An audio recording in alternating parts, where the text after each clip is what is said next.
خبر خوب برای صاحبخونه ها. نماینده مجلس گفته که کسایی که تا امسال 50% از درآمدشون رو صرف اجاره خونه میکردن ممکنه مجبور شن امسال 100% درآمدشون رو بدن بابت اجاره خونه.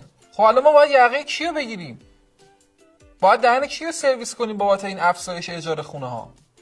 اون صاحبخونه بنده خدا که تقصیری نداره، اونم یه خونه 50 متری داره، میخواد 7 پشتش رو سیر کنه با همون یه دونه خونه دیگه. 4 تا سفر خارجی نمیخواد بره با همین یه دونه اجاره خونه 50 متری. گناه داره اونم. اون املاکی گناه داره آقا. اونم ماهی مثلا 2 تا قرارداد میبنده، میخواد 6 تا خونه رو با همون 2 تا قرارداد خرج بده دیگه. تقصیر اونم نیست. تقصیر دولت هم نیست. آقا واقعا خواهش میکنم، مثلا کسایی که کارمند دولتن، توقعتون از دولت بیارید پایین. قرار نیست دولت دیگه با یه دونه حقوق خرج همه چی شما رو بده که.